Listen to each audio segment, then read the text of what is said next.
Hello, everybody, and welcome to the MVP show for February 21st, 2021. It's 2-2-1-2-1, and then reverse, it's the same amount of numbers. I always like these dates. I like the dates that have that and have math, where it's like 2 times whatever, say if it was 2 times 10 equals 20. That's just my date thing. I just want to get that off the beginning. You're a huge nerd, aren't you? Yes, I am. Okay. Yes, I am. Sure. So I'm happy we have a show. We had a show last week on Valentine's, but we're back. And we're back somewhat in person. We're not over Zoom like we were last week. And hopefully, next week we are in the VIC studios. It'd be the same way to find it on YouTube.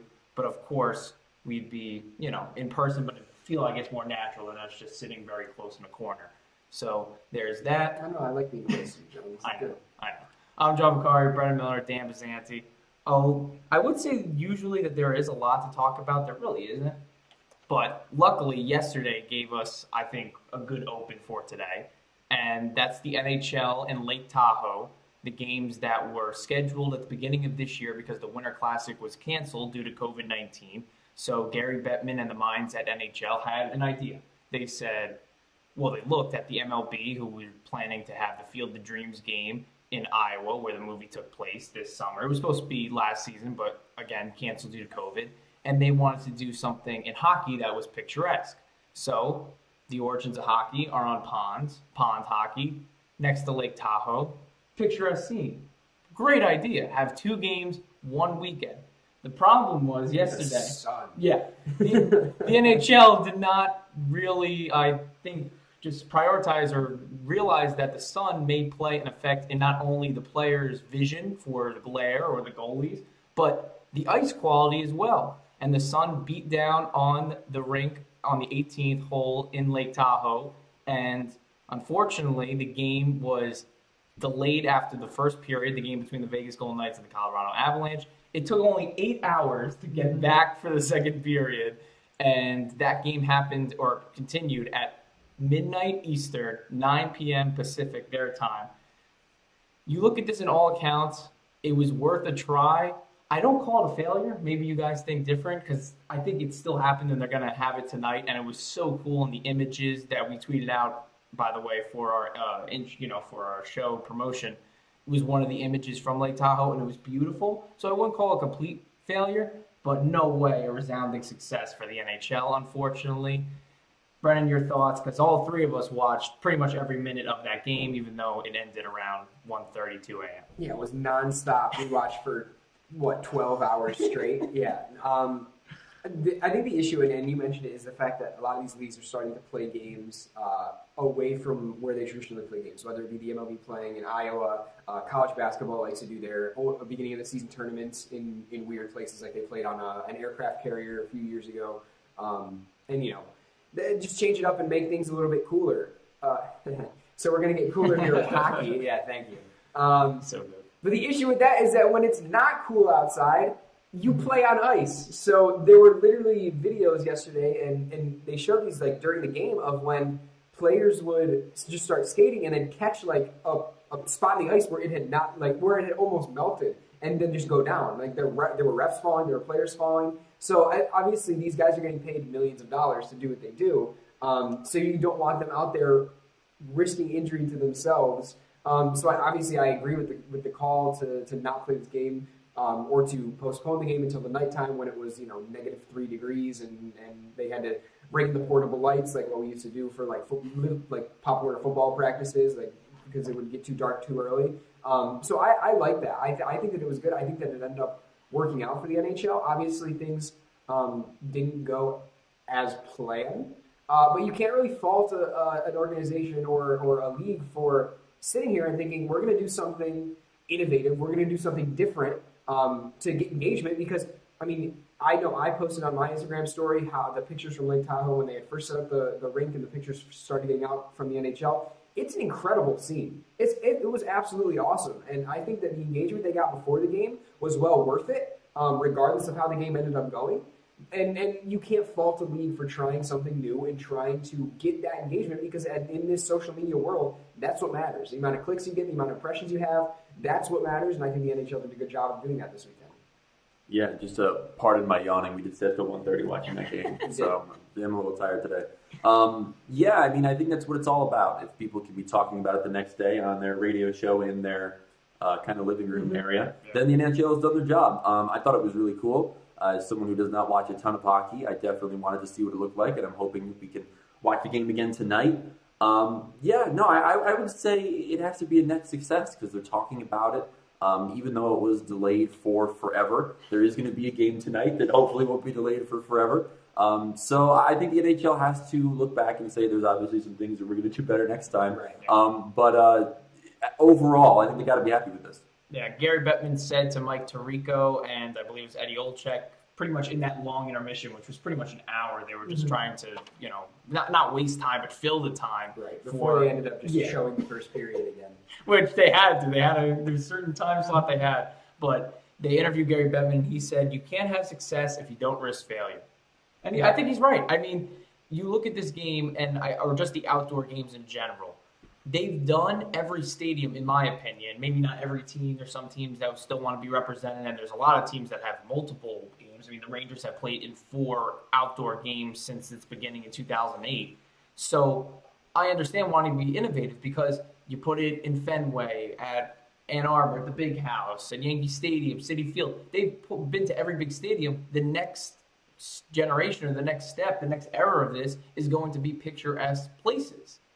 This was really cool idea. The views were amazing. And in this COVID year, it was spectacular because there is no room for fans. If it was a normal time, they would have had to put up bleachers. It would have been maybe not even 1,000 people in terms of the dimensions, at least who could see just because of where it was. So this was perfect. It's just the execution in the sun, they did not factor into the plans. I have a question, though, for all of you, because we mentioned Lake Tahoe and these scenic places, and I think that's where the NHL is going next. Obviously, the Winter Classic next year will be at a stadium, I believe. I think it's the Red Wings versus the Blackhawks. I got to double-check that. But there is one next year. But is there a place where you want the NHL to go? Because I think even though this thing wasn't 100% success, it sort of built, it was the first step in maybe going to different places around the country, even in Canada as well, and having an outdoor game. I'll start. I want them to do it on top of Mount Rushmore. That's been reported that they literally, right above the 4 president heads, and I think up there is a parking lot or like a construction area. They could easily do it. For obvious reasons, there wouldn't be fans. And, past the COVID era, maybe this is a game that they're trying to, make some revenue from, or maybe not present to the TV audience, no fans again, to give people that PTSD of, COVID once it's done. But I think that's an awesome idea. I think that would look so cool. Maybe there are other ones. I don't know. Even though this thing, and I think wasn't 100% success, and I think we both, or we all don't think that, it had enough great qualities where they should take another risk, I think. I really do. Do you have anything in mind? Yeah, I think, when you look at some places that these games can be played, I think that one of the most important aspects is the shift away from, because at the beginning of this, the Stadium Series, the Winter Classic, they were all built around fan experience. That's why they had them in NFL stadiums. That's why they had them in MLB stadiums, where you can fit, tens of thousands more people than you normally would be able to in an NHL arena. These NHL arenas only average 16 to 18,000 fans. Well, you have MLB stadiums that are up to 50,000, and then college football stadiums in Ann Arbor is over 100,000 people. So those are the things that they wanted for the fan experience. But I think we saw a shift this weekend from the NHL going from we want to get as many people to watch this game as possible to we want to create, and I said it before, we want to create these social media absolute huge thing because that's how we get engagement with a younger audience, a young audience that maybe isn't hockey fans yet. So I think, and this was on Twitter yesterday and it was trending, the Battle of Alberta is a rivalry series between the Oilers and the Flames. They're both from the province of Alberta in Canada. There's Lake Louise is up in the mountains, and I have a picture. It's this absolutely beautiful lake. And the plan is there, and that's where people wanted to try and set up a game. And I love that. Another one that comes to mind, and being from New York, I obviously think in New York terms, Niagara Falls would be a great place. Buffalo is right there. I mean, you put Buffalo and Toronto, you're going to get fans from both areas, whether or not they can watch the game. And then Lake Placid, of course, as well. Lake Placid up in the mountains in the Adirondacks. you could set something up there, and we were talking about it yesterday while we were watching the game. Lake Placid is one of my favorite vacation spots I have ever gone to. I've gone to 13 OM stadiums, and that is my favorite vacation, is just to visit Lake Placid, not even when there's anything going on. So those would be, honestly, my top three. I love the concept of having like a rivalry game built around one of these absolutely incredible places to set up a rink, and that's what I'm looking at. Yeah, go to Lake Placid. I think that makes sense. I really think it does. There's so much hockey history there, obviously. I think that, to me, makes the most sense, but obviously there's a lot of really cool pictures you can look at on the internet to see other cool places they should go. But yeah, as far as my hockey knowledge goes, I think Lake Placid's a slam dunk. We should definitely do that. I still have to visit. I really want to go. Maybe it'll be for an outdoor game. I've gone to two. I went to the Rangers Islanders at Yankee Stadium in 2014, and then the Winter Classic between the Rangers and the Sabres in 2018 at Citi Field. So that'd probably be next on my bucket list. Other things thrown out there, Central Park in New York. Remember, though, too, the Rangers can't technically, and I know this is maybe another nerd technicality, the Rangers can't host an outdoor game. Every game they've played, the four that they've played, they've technically been the visitor because there's a property tax that the NHL would have to pay Madison Square Garden if the Rangers were to host a home game outside of MSG. So that one versus the Sabres they were the visitors, even though it was in Queens and obviously closer to where the Rangers played than the Sabres. And then versus the Devils and versus the Islanders at Yankee Stadium was considered they were the visitors. And then obviously they played the Flyers. I think it was at Citizens Bank Park, and obviously they're the visitors in that one because it was in Philadelphia. But so the Rangers technically haven't hosted an outdoor game. They've been the visitor for four. So that is super nerdy, right? Yes, it is. Yeah. So, but I think it's worth noting. So you do put it somewhere. I think Battle of Alberta could happen, especially in this year because the North Division just all Canadian teams. Right. I never heard the Niagara Falls one. I think that'd be a good idea. Yeah. With Toronto and Buffalo. I think that'd be huge because I think Buffalo hasn't had one since. Well, they had the Winter Classic versus the Rangers, and then the original one versus Pittsburgh. But I think they've only been to 2 outdoor games, and they're a fan base that I think the NHL needs to tap into more because, or at least be in that category with the Penguins, with the Blackhawks, with the Red Wings, with the Rangers, where there's been 4, 5, 6 times that they've been in outdoor games. And the Avalanche are climbing on that list, by the way, too, after last night. And to just recap, they beat the Golden Knights 3-2. Nathan McKinnon had 3 points, a goal, and 2 assists. And tonight's game is the Flyers versus the Bruins. You'll get our picks on that later in the show for that Lake Tahoe game. And that one's going to start at 4 Pacific time. So hopefully the sun's behind some clouds, to be honest with you. And not that much of an impact for tonight's game. So, yeah, that was I like the ideas we bounced around for that. So now we'll transition. There's no way to transition to this, but it's Carson Wentz, and it's the Indianapolis Colts, and they are now on the same team. Now it's the same thing. Carson Wentz was traded from the Eagles to the Colts for a 2021 third-round pick and a 2022 conditional second-round pick. And if Carson Wentz plays 75% of the snaps this year for the Colts, that pick comes from a second to a first-round pick. My immediate thoughts on this trade were that it's really a nothing burger. To me, I don't think it makes Indy that much of a contender like they were this year with Phillip Rivers. I think Carson Wentz, just because of age, is a better quarterback than Phillip Rivers, but I don't think Carson Wentz takes the Indianapolis Colts and makes them better than the Titans. They're already better than the Texans and Jaguars, but doesn't make them better than the Titans as currently constituted. It just doesn't. I know Carson Wentz was an MVP candidate and for a couple of years was a really good quarterback. And last year was a tough sample size because he was injured. The Eagles had a lot of injuries. But when Jalen Hurts came in, he did more with that offense than Carson Wentz did. And even though the Eagles have a new head coach and Doug Peterson's out the door, the general manager in the front office for Philly still decided to ship Carson Wentz out. They believe Hurts is the future. I want to get your guys' thoughts. I think you'll agree, but I don't think that Carson Wentz going to Indianapolis does anything. I think it was a big trade because it was in a really quiet time in sports news, and that's why it was the big story on Thursday. But unless he returns to MVP form, which there's no sign of that happening due to his history of injuries, what is he giving Indy that Phillip Rivers didn't last year and Jacoby Brissett, to go back a little further, did 2-3 years ago? I don't really see it. Are the Eagles going to be NFC East contenders now with Hurts? No, but he's their future. He is. I don't think Wentz is. I don't think, and if the Colts had the best 2020 draft class according to NFL.com, they had a lot of rookies that contributed right away. Michael Pittman, Jonathan Taylor was a great, if you had him in fantasy, a great back to have in your flex. But besides the potential talent that's around, I don't think that Carson Wentz is going to bring them to that next level. They still might make the playoffs like they did this year. They still might make a run or have a winning record. But to say that Carson Wentz puts them on a next stage or a next level, I don't think is correct. And some people have been talking about that Philly is going to regret making this move. I don't see it.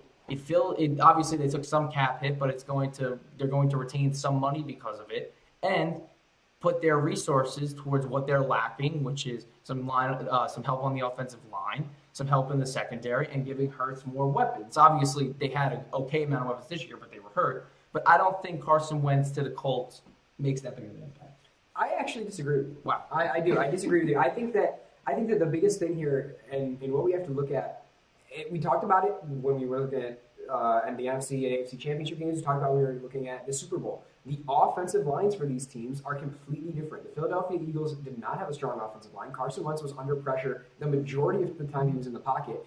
And then you take a look at that Colts offensive line. I mean, you have a guy in Quentin Nelson who is probably going to be a Hall of Famer. He's 3 years into his career. He's already been an All-Pro at least 2 times. He's been a Pro Bowler all 3 years that he's been in the league. And yes, they have to replace Anthony Costanzo, who just retired at the end of this season. But I think that if you could even shift Nelson to left tackle and try and get a guard and maybe save a little bit of cash. But I think that the Colts offensive line is going to help Carson Wentz out immensely. I think that they're going to give him more time to be able to throw the ball, and I think that is going to make him obviously not play to the MVP caliber level that we saw him playing at the year the Eagles went and won the Super Bowl before he got injured. But I think that brings him up to a point where he is a capable quarterback that has weapons on the offensive side and has a defense that knows how to play defense. They were the number 1 defense in the NFL last year. And I know that we haven't had a team that represents that defense wins championship molds in a long time, really since the Ravens made the Super Bowl with Ray Lewis and Ed Reed. But I think that a defense is going to be important to this Colts team. The defense steps up, and if you give Carson Wentz time, he's going to be able to get the ball to Nyheim Hines and the weapons that he has at wide receiver as well, and I think that makes a difference. I guess I'm somewhere in the middle because I'm just thinking about, he did have a stretch, which is why we're having this conversation, where he was a great quarterback, obviously Carson Wentz. But ever since then, there's reasons he's gotten traded, At the same time, I feel like maybe a new culture, a new setting will be very good for him being in Indy rather than being in Philadelphia. I think that they have a better overall team. So I guess we'll see. I don't know if I'm totally on the train of Carson Wentz is not that good. He's going to be terrible. And I'm not really sold either way. So I guess I'll say that I think this will be a good trade for Carson Wentz to be in a better setting. If Indianapolis thinks he can help them win, then that's a good thing for them as well. And if Philly thinks that Jalen Hurts is the answer, which seems like they do, then that's good for them. So I think that it benefited everyone. But I guess we'll see what this means as far as whether Carson Wentz really is an elite quarterback. I think we're going to find that out pretty soon. Yeah. And in terms of how Philly fans and really the team is looking at this trade, some people within the organization in terms of players, none of them have gone on the record, but some are unhappy. Carson Wentz was liked in that locker room, and for a lot of players, they thought Doug Peterson was the thing that had to go because of this bad season and not their quarterback. Hurts is obviously young as well. He was a rookie last year, so now he's in the locker room, and he's got to build that trust that Carson Wentz had. But as we mentioned, Wentz was hurt and really didn't contribute that much to the Eagles last season. I don't think, Brennan, that Wentz is going to be. I don't want to say he's not I don't want to come off as saying he's going to be bad. I just think he's a middle of the tier quarterback. His ceiling there. He's not the same. If he goes out and plays MVP, caliber, of course, that's huge. I just don't think he's going to reach that ceiling. And to your point about defensive teams winning Super Bowls, not that far off. You had Denver beating Carolina a couple years ago, and Seattle versus Denver too. So I think your point, I pretty much made it better. I think so. Okay. I just I don't know. Way to work against yourself, John. I appreciate that. I just had to put that in because I was like, that's a good point. Ravens, and I was thinking in my head, but yeah. So that isn't far off either. In terms of defenses, but again. Indy this year, as you mentioned, great offensive line. And by the way, I wanted the Giants to draft Quentin Nelson back in that draft, but that's a side note. What a miss there. Yeah. But I think that was the Saquon draft? I don't even know. But I remember just was like, oh, they should take Quentin Nelson because Quentin Nelson played Notre Dame and this and that. But that's a side note. But yeah, the Colts, great offensive line, great defense, and they didn't do anything this year with Phillip Rivers. Is Wentz that much better now?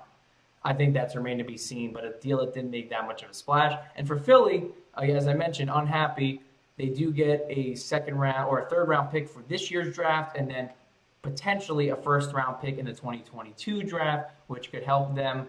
And I think they're still ways away, but the NFC East is the NFC East, and you could make an argument that the Eagles are the favorites in this year's NFC East just because of how bad it was last season. And, again, I think the Eagles, the main thing is that, like the Giants and like the Cowboys, they have what they perceive as their quarterback of the future.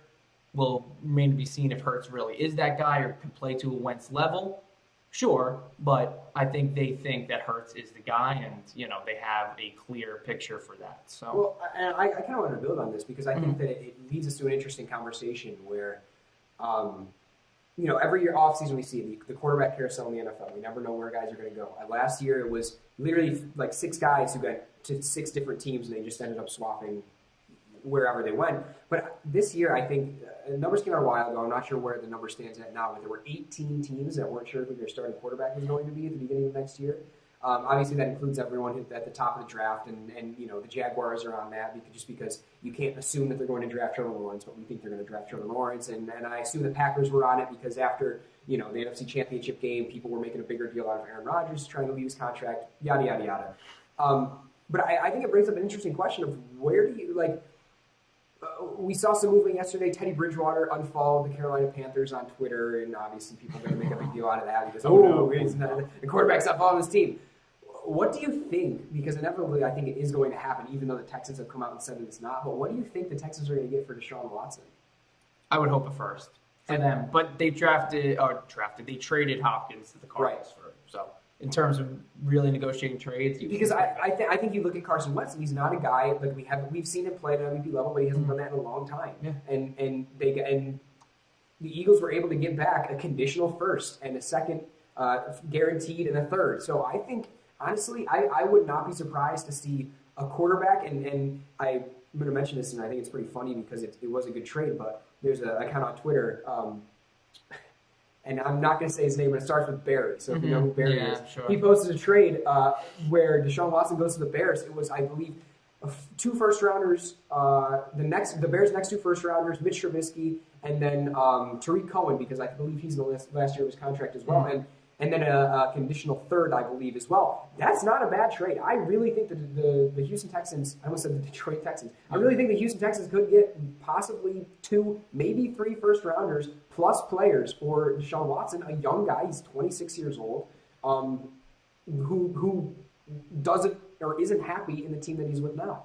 I think that's the holdoff for the Texans. Like, they don't want to give away. They know they're in a bad spot because Watson wants out, and that's well known. But they don't want to give him up for 50 cents on the dollar. They want to give him for his full value. And Houston does have some leverage because Watson could choose to sit out, and that's his right. But the way the deal is negotiated, Houston could only trade him if they want. Right. So we've talked about it on previous episodes of the show. So where Watson obviously wants out of a bad situation, but it's not an easy road, and it'll keep developing. And I really think until maybe this summer where Watson will find, who knows, maybe it'll be dealt tomorrow. But in terms of, I think this is going to be a long-term thing. So anything you want to add on this? If they don't get a first-round pick for that, a young quarterback like that, they have to. How does that happen? They really need to get as much as they possibly can, and if they can't, don't trade him. It's not that hard. I'm not a GM, but it's amazing that we're sitting here saying You think they're going to get a first-round pick for Sean Watson? Because they are so incompetent in the past with trades. It's ridiculous. The fact that we have to sit here and say that just speaks to the Texans front office. And, yeah, if they can't get it, just hold on. Makes sense. I agree. And Bill O'Brien is out, so I think that definitely contributes. Or he was the guy that made those bad trades, or the majority of the bad trades. So I think that makes a difference too. From bad decisions with Bill O'Brien to what people are perceiving as a bad decision in terms of the NBA All-Star voting. It was on Wednesday night, I believe, that the All-Stars, for at least starters, came out, and the reserves will come out at a later date. And you have your regular five for the East and the West, and then there's two team captains, which this year will be LeBron James, Kevin Durant. And then from there, they draft players, and they make it fun. But they're at least even for both East and West, which I appreciate because, and this is just another side tangent, but All-Star games like to get creative. You got to keep it East versus West. It was fun when the NHL did the captains, but you have to have, I think, equal representation from each conference. If it was this year in the NHL, there is no All-Star game, but in equal representation from each division. And that's what the NBA is doing. And the East All-Stars went as people thought they were going to go. Kyrie Irving, his 7th All-Star game. Bradley Beal, who's having a phenomenal season for the Wizards, his 3rd All-Star game. Durant for Brooklyn, captain, as I mentioned, 11th All-Star game. Giannis Antetokounmpo, his 5th All-Star game already, which I can't believe. And Joel Embiid, his 4th, is the center and already getting some MVP talks around Embiid, who is having a career year for Philadelphia, who is first in the East as well. And Doc Rivers will coach that team, presumed if, Philly continues to be first place, which I think mathematically it would be almost impossible for them to lose that. So Doc Rivers will be the coach. But on the West, you get Steph Curry, who obviously every year, pretty much he's healthy, his 7th All-Star game. You have Kawhi Leonard, his 5th All-Star game. LeBron James, his 17th All-Star game, which puts him just behind Kobe Bryant for the most All-Star appearances. And Nikola Jokic, his 3rd All-Star appearance, and he'll be the starter for Denver. But there's one I'm forgetting, or not forgetting, but building to, and that is Luka Doncic for the Dallas Mavericks. He's going to be the number 2, the shooting guard for this presumed All-Star team, and obviously, again, they will draft the players. A lot of people in NBA circles thought that spot should have been to Damian Lillard.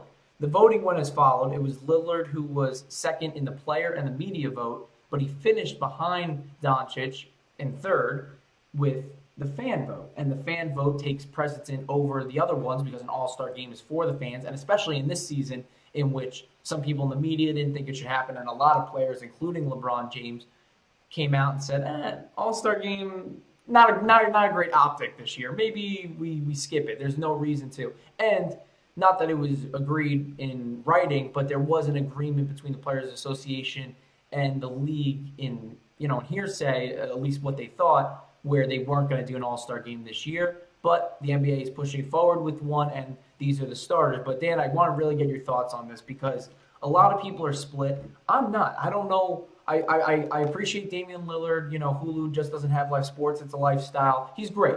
But in terms of Doncic, he was the MVP last year, I believe, right? And is a well-liked player around the league. He had an amazing postseason in the bubble. And his numbers, although Lillard beats him in most categories or in the categories in which it's important, which are the percentages, more than points per game, rebounds, and assists, because obviously Doncic is going to have more rebounds because he's a bigger dude than Lillard, and they play a different style of game. To pretend that Doncic getting over Lillard is this shocking thing, I think's, a little a mischaracterization. Could you make the argument for Lillard being there over Doncic? Sure. But it's the fans' vote, and I'm surprised, obviously, that fans have come out and said, maybe this was the bad move, because obviously they were the ones who made that happen. They could have agreed with the players and the media to have Doncic 3rd and Lillard 2nd for the guard position in the West. That didn't happen. So I don't know what people are trying to get at. I think people just like to complain. And Dan, I want your thoughts. Who do you think really is the better player this season, Lillard or Doncic? Because obviously I think they're really close, but people are split. Yeah, for no other reason than he finished ahead in the fan voting. Should Luka Doncic start? It's true. The NBA All-Star Game is for the fans. All All-Star Games are for the fans. So if for no other reason, that's why he should be in the starting lineup. But yeah, I don't think I can't sit here and say it's insane that Luka Doncic is, people think he should start over Damian Lillard. The one thing that I don't like is that, and this isn't Luka Doncic's fault, but people are going to be sitting here and saying, oh, well, Damian Lillard this and that, and it's just going to be another negative Damian Lillard conversation, which he just doesn't deserve. I mean, he's a great player that is so often disrespected. The Blazers are 5th in the West right now. He's averaging 30 points a game. He's having a great season, Damian Lillard. But Luka Doncic is the one that the fans want to see, and he's also having a fantastic season.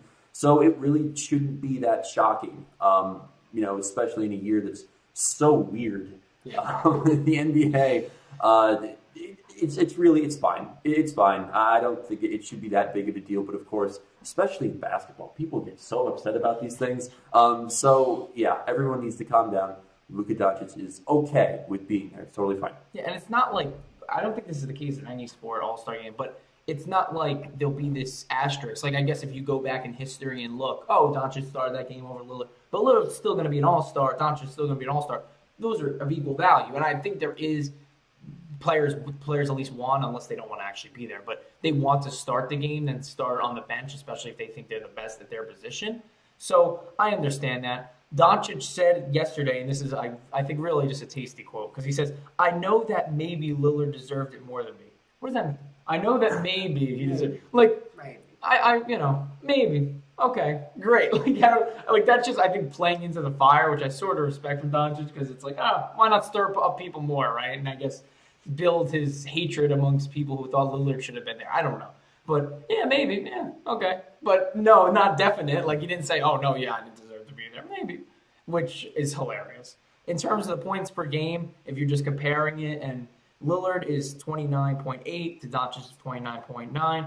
Doncic has 4 more rebounds per game. Again, bigger player, and Doncic has 2 more assists per game. But you look at the percentages, Doncic is shooting higher, 47 to Lillard's 45. But from 3-point range, Lillard is 38% and Doncic is 33%. And Lillard is shooting 93% from the free throw line, while Doncic is at 79.5%. I would call that even. Another reason, and people could have their thoughts. Lillard's better, Doncic is better, but that's pretty even. And I think you have to look at it at a whole team perspective. I know this may sound crazy just because of how they look on paper, but I would say Lillard has more help in Portland than Doncic does in Dallas. I don't know if you'd agree, Dan, because as much as Kristaps Porzingis, again, looks great on paper, looks great on pretty much if you look at his height and weight and what he could do at his full potential, sure. But he's still not doing that. While people have talked about Lillard and McCollum being one of the best backcourts, and Portland, I think, is really deep at a lot of positions. So I think they have the better team. I know that's, more of an MVP argument than an all-star argument, but I think does favor Doncic because he's putting up those points and putting up great assist numbers, and I don't think he has the supporting cast that Lillard does to an extent, though it's not like that much different either. Yeah, I mean, the standings back that up. The Mavericks are 13 and 15 and 10th in the West, and the Blazers are 18, 11, and 5th. So I would definitely say that backs up. And also, just going off of that, that's the reason why Bradley Beal is in the All-Star game and playing great. The Wizards are 10 and 17. They really stink. Like, they're a bad team. But Bradley Beal is having an incredible season. He's been made of glass his entire career. He's always broken. He's never on the floor. But finally, he's healthy. He's out there. He's out there with Russell Westbrook as well this season. And he's playing great. So I really hope that he has a good All-Star game because he really deserves it. Yeah, and a lot of people preseason were like, ooh, maybe the Wizards are a dark horse because they had Westbrook and Beal, and it's not been the case this year. I have a question. What is Ben all mad about with the All-Star game? Like Julius Randle? Like what is going on with that? Knick fans, I don't think should be mad. You could make the case that Randle could be an All-Star just because he's having a season like he hasn't had before. But Giannis is a better player, and Embiid's an MVP. Okay. So I just wanted to make sure. I think the main crux of the argument, though, might come because Durant has played not a lot of games, but it's fan vote. People want to see Durant and Irving on the same team and Durant against LeBron rather than Randle. That's no shot at Randle. And again, I think a lot of people, or Randle's numbers are going to be maybe the 6th or 7th guy off the bench in terms of total votes because the New York Knicks have such a strong fan base and New York so popular. But when it comes down to it, people want to see Durant in that starting lineup, even though you could argue he hasn't had that great of a season. When Durant plays, of course he's better than Randall, but how often does Durant play? I don't have the official stats on that, but a lot less games than Randall, who is dressed for every single game as a New York Knick this season. So, and I think Randall will be first off, as I mentioned, first or second off the bench and be on that second unit and definitely be an all-star and be the first Knicks all-star since, I believe, Carmelo Anthony back in 2014. So the Knicks have been waiting for someone of all-star caliber, and they finally get it with Julius Randle, who's having a great season. And the Knicks, a little side note here too, 8th in the East. So right now, if the season finished, they wouldn't have to play in the playing game. They wouldn't be, let's see what the lottery position is. They would be in the playoffs. Of course, going against the 76ers, who are the 1 seed, but they'd be in the playoffs, which I think if you told people preseason, they would have laughed in your face because the Knicks had the same roster with 2 rookies in Obi Toppin and Quickly, who weren't supposed to make an immediate impact, and Quickly is just doing way better than everyone thought he would. Mm-hmm. So, yeah. And now we'll transition to college basketball, and really where Obi Toppin and Manuel Quickly did a lot last year, but it was cut short, and hopefully the way it's going this year, we're going to have a March Madness.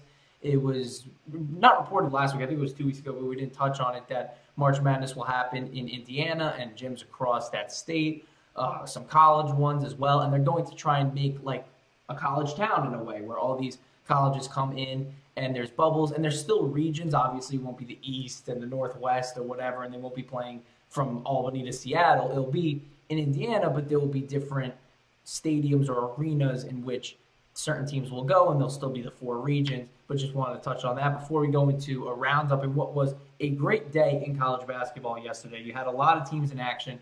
The most notable game was the Duke Blue Devils, who are having a rough season, but they upset the number 7th ranked Virginia Cavaliers. The score was 66-65. It was that's why I have to look at it, Kai Clark, whose shot fell short at the buzzer, and then another Cavalier came and dunked it, but time already had expired, so Duke escaped the victory at Cameron Indoor. You look in the Big 12, it was a great game between West Virginia and Texas. West Virginia is ranked 13th. Texas is ranked 12, and probably the eventual Big 12 championship game if Oklahoma falters, and they've in the last week. About Texas Tech, though. Oh, jeez. In the last week, Oklahoma, they are good. In the last week, Oklahoma has faltered a bit, so maybe a preview again of the Big 12 championship, definitely probably of a semifinal game, but it was an 84-82 victory for West Virginia. Jericho Sims was the guy who got the inbound, tried to tip it in, and it was missed after 2 West Virginia defenders jumped up with him. But I want people to go find that play. The amount of fouling on the floor and contact was outrageous. It was crazy. He got assaulted pretty much. Let him play, John. Well, I'm sure that's what they said. I can't say I saw the whole game. I wasn't glued to that game yesterday. I was watching, intermission, the longest intermission in NHL history, pretty much, 8 hours. No, but I wasn't glued in that game, but I saw that play, and they were holding. West Virginia was pretty much holding. It was like their DBs in the secondary. It was that extent to holding, and it was not called. And I understand that last second it was hard to make judgment calls, but if you watch the video, you could count on your hand at least 4 to 5 fouls on Sims and as well as 2 other Texas players, but they fell short of West Virginia. And then, sorry to mention this, but Texas Tech, Kansas beat them 67-61. It was Christian Braun who hit the big shot. He was 2 for 10 from the field from 3-point range, but he hit the shot big, put him up 6 with 40 seconds to go, and then Texas Tech couldn't do anything from there. Yeah. And one last thing before we get into the local teams, Kentucky upset Tennessee. So another team like a blue blood like Duke, who's had really a terrible season, but Kentucky knocked off 19th ranked Tennessee 70-55 yesterday.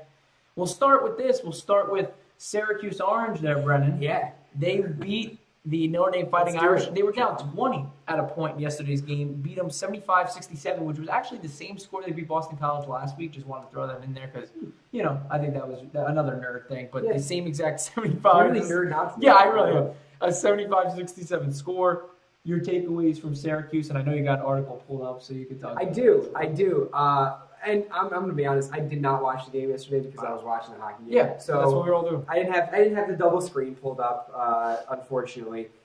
I'm glad Syracuse won. I get notifications at halftime and then the end of the game. So the halftime one, I know that I looked at my phone, I looked at you, and I said, "Oh, geez, this is going to be another one of those games, isn't it?" Where Cuse comes out, they're the favorite. I think they were favored by 3.5 points, and then they were losing at halftime by 9. And I really thought that it was going to be a blowout. And then Cuse ended up winning pretty handily by the end. So Obviously, a good win, an important win for Syracuse. The thing that I want to talk about college basketball-wise is the Duke Blue Devils because I don't like them.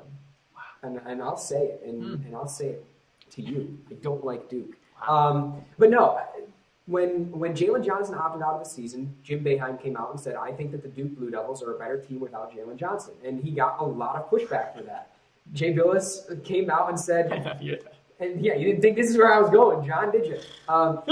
It came back and got a lot of pushback. And here's the Duke Blue Devils coming out in their second game. They're 2-0 without Jalen Johnson. They beat Wake Forest 6-10, no biggie, whatever. But then they come out and they beat the Virginia Cavaliers. So is Jim Boeheim right? I mean, I don't stand with him on many things. He's not the greatest guy in general, but he's Syracuse's basketball coach, so I support him. That's how it goes. Was he right? Was Jalen Johnson leading this team and doing what a lot of people said was, quitting on this Duke team because they're not going to make the tournament. Even with this win against Virginia, they're probably not going to make the tournament. He essentially quit on the team. Everyone was, giving him a lot of crap for that, and I think that maybe Boeheim was right. Maybe. Counterpoint. Duke plays Cuse tomorrow night. Fair point. Whatever you're going to say is a fair point. Duke plays Cuse tonight.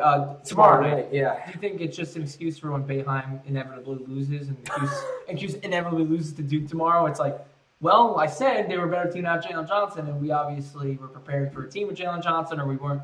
Did I think about that before I started this argument? Absolutely not. Does it make a lot of sense now that you've said it? Yeah, it does. Yeah. That was a great segment because it was literally like, so Syracuse won, and it was like, yeah, Jim Boeheim said, and he just turned into that. That was awesome.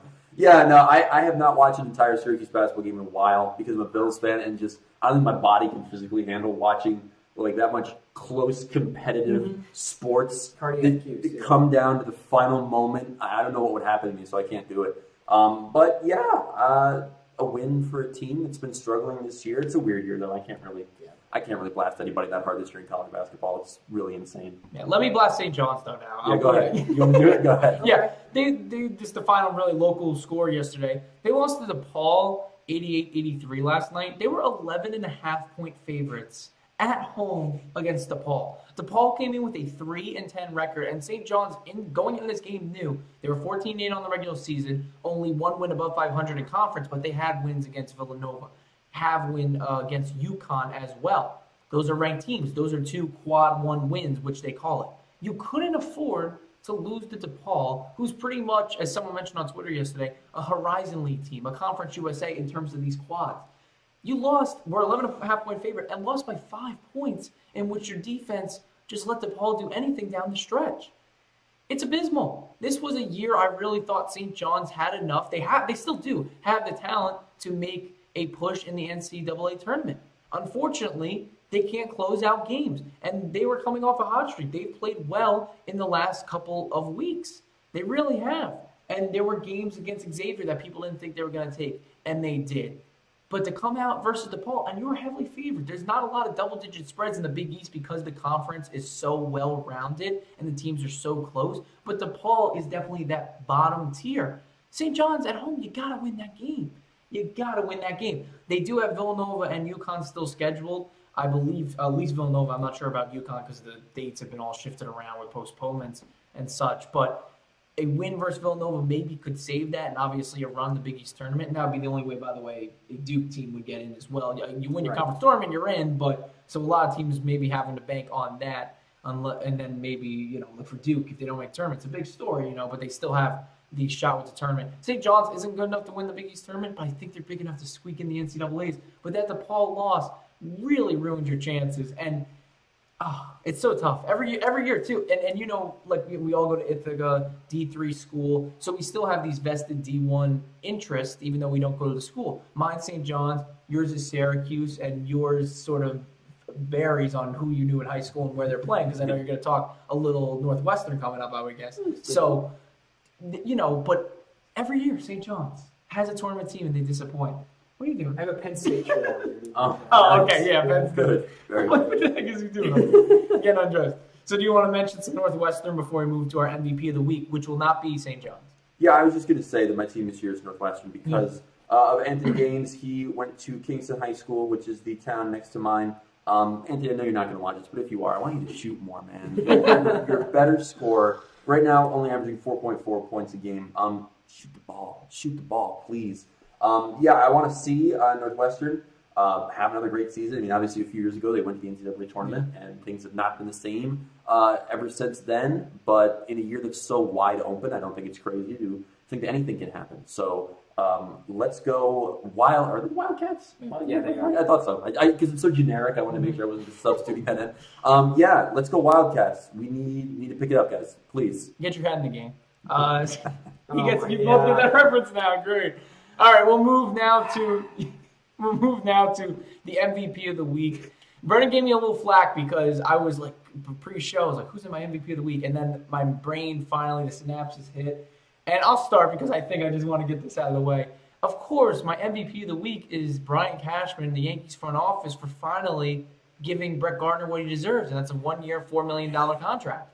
Look, we talked about it last week, and Brennan and I went back and forth about whether Brett Gardner deserves. That's John's fault. It's Brett Gardner. It's Brett Gardner. Whether or not he deserves a spot on this team. And he batted .223 last year. I understand that.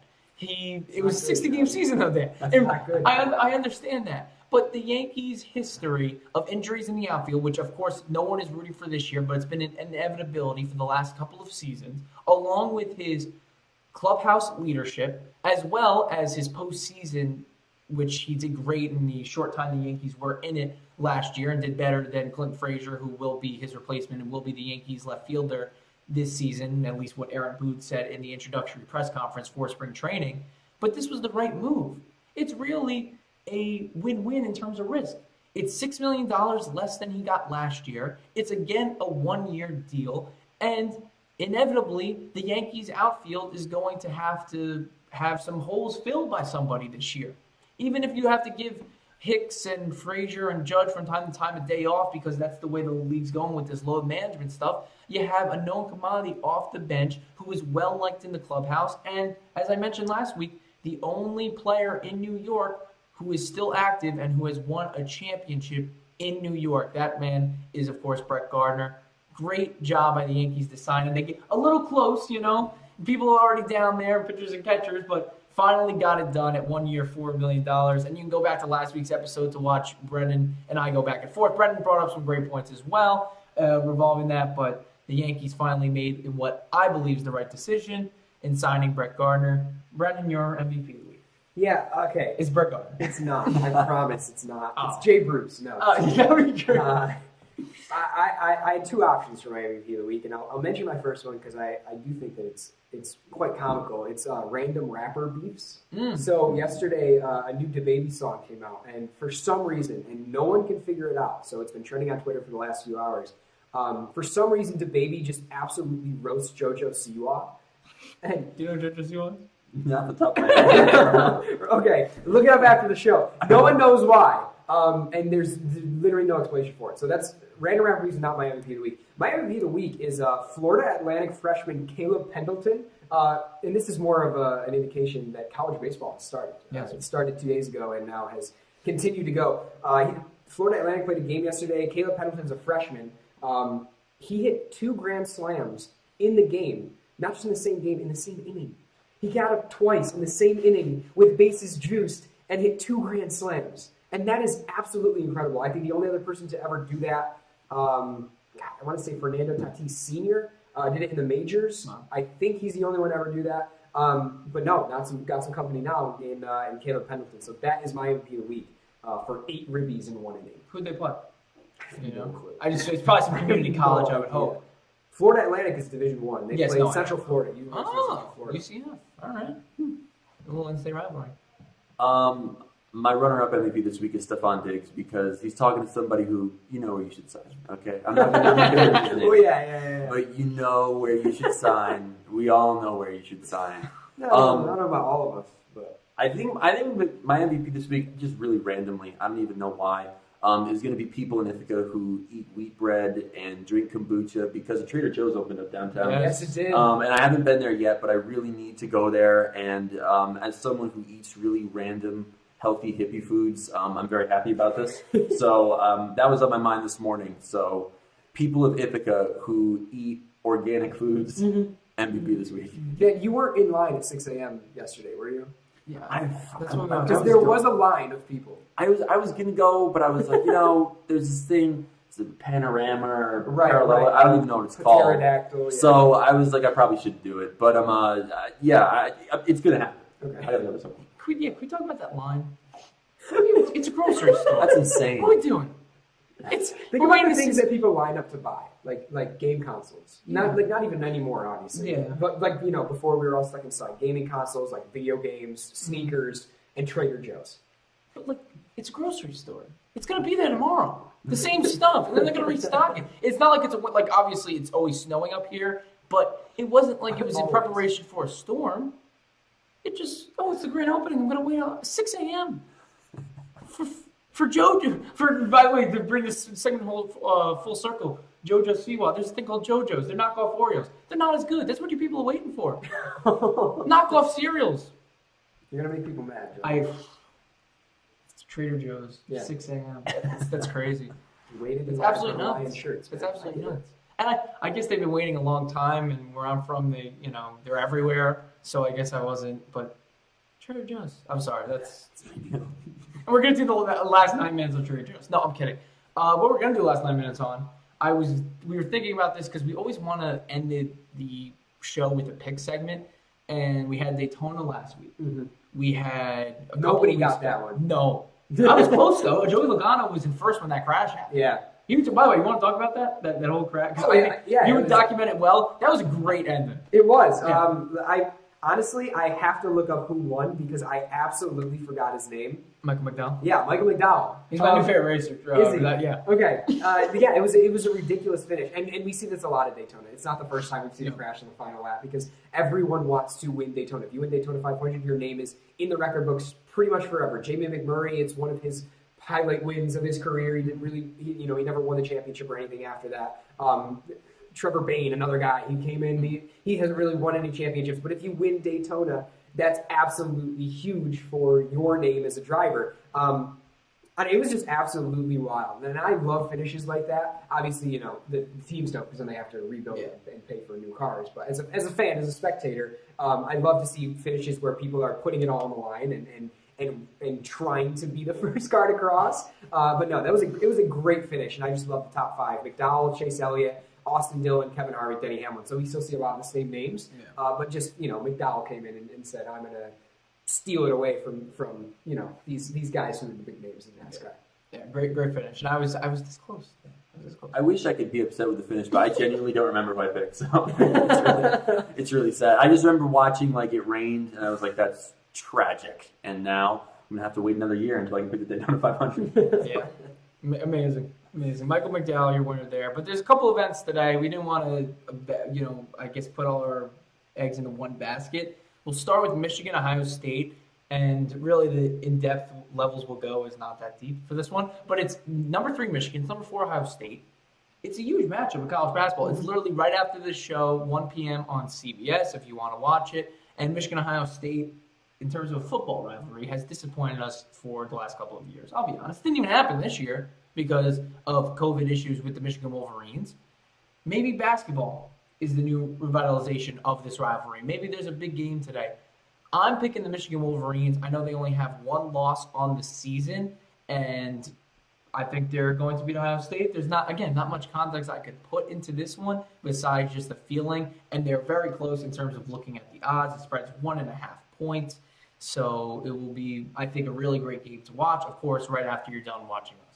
Obviously. Of course. Don't go watch the pregame. I actually like Ohio State in this one. Really? I think they are the underdogs. They're 1.5 point underdogs. I think the smart money is to go with Ohio State and maybe go with the over. It's 144.5. But they're the underdogs in Vegas, but ESPN's matchup predictor actually has Ohio State with a better chance of winning this game than Michigan.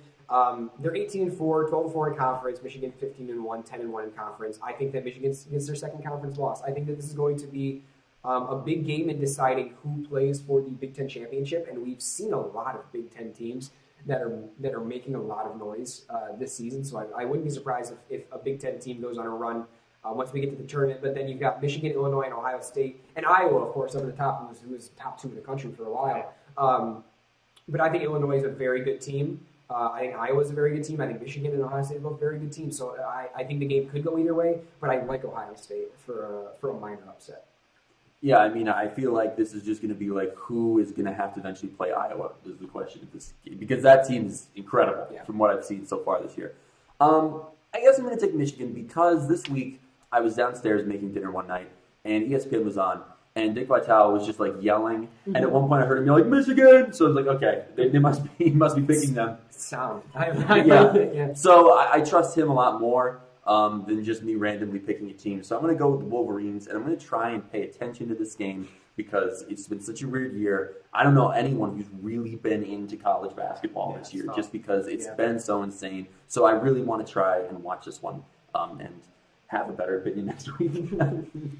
The next one we're talking about is Philly versus Boston in terms of the Lake Tahoe game. We previewed it earlier that we would give our picks for this. Dan, do you want to give another random team prediction for Bruins Flyers? Here we go. The Bruins and the Flyers. Man, which one do I like? I know, you're really invested in this one, right? I'm going to have to go with the Flyers because when I'm envisioning like what a Bruin is and what a Flyer is, a Bruin's like a bear, maybe. And a Flyer just sounds cool. Like, what can a Flyer? There's many things that could fly. So I'm going to go with the Philadelphia Flyers. Good. Good job. Good call. You want to go next, Brennan? Yeah, I really have no vested interest in this game. I mean, I should because they both play in the Rangers pseudo division this year. But I'm excited to see the amount of chaos that Gritty causes during the duration of this game. So I'm going to go with the Flyers as well, strictly because I think that Gritty is a menace to society. And videos, he's already like causing chaos. I put a picture on my Instagram story where they were testing cameras for the game yesterday, and they ended up panning up and looking at like some trees off the distance because obviously it's on the golf course. So you got trees there, and Gritty is literally just standing there, and he peeks out from behind one of the trees and then peeks back, and like it's ridiculous. And the amount of content that the NHL is going to get. He was snowboarding yesterday too, which was one of the coolest videos I've ever seen. But yeah, Gritty is a manimal, and I think that means that the Flyers are going to win. Next, Philly versus Boston. I don't know. Brad Marchand always comes to play in these outdoor games, and it's very close in terms of the East standings. I don't like that you're giving us actual insight. I'm sorry. I don't like Brad Marchand, but he's going to find a way to be in the goal column. I'm just hoping this game is not a failure, really, in terms of just the ice or any. I just hope it goes seamlessly. I hope there's really nothing besides a great hockey game, which we did get last night, by the way. Just a long time to get there. 10 hours, yeah, I'm going with the Boston Bruins over the Philadelphia Flyers. Before we go, this is, I think, both cultural and, well, just really a big cultural reference. But last night, Bad Bunny was on SNL with the 24/7 Championship. He did not defend it against Colin Jost or, Andy Bryan or any of these SNL cast members. Does he? I would love to see Andy Bryan. Look, you see that. Like, it could have happened. It didn't, unfortunately. Awesome. This quick yes or no, does Bad Bunny drop the 24/7 Championship tonight, Elimination Chamber, WWE's latest pay-per-view? Because he didn't drop it on SNL, and he had it out when he was singing, so I thought he was going to drop it. Yeah. Or at least have to defend it. Yeah. I think he wants to. I think he wants to be on the big screen even more than he already is. So yes, I do think he does. And by the way, this before you go, he was in New York City at SNL last night. That would be, if he does lose it tonight, that means he would have had to fly from New York to Tampa Bay, Florida. So he better. Yeah, right. he better. I want to see him do it, so I'm going to say yes because I need to see that. Wow. Yeah, I think he drops it tonight too. Why not? I don't know who. You never know who. He's been the champion for too long. I think he's been for 2 weeks or something. Too long of a reign. Get a new 24/7 champion in there, and then maybe Bad Bunny wins it again sometime down the line because he is training to wrestle, and he might be involved in WrestleMania with Bow Wow, who is another rapper, who's also he's training to be professional. Bad Bunny. What a combination! Yeah, it is. Bad in Bunny terms, Bow Wow. Yeah, in terms of musical artists. So we have everyone rooting for a 24/7 championship debacle here for WWE, and it's just a loaded Sunday. Maybe watch all the events, maybe watch none of them and read a book. Who knows? But no. But that does it for our show. Hopefully next week, and I think it's probably like 85, 90% right now, that we will be in VIC studio, where you might remember us pretty much a year ago at this point where we used to do the show. So for Brennan Miller and Dan Passante, I'm John Vicari. This has been the MVP Show.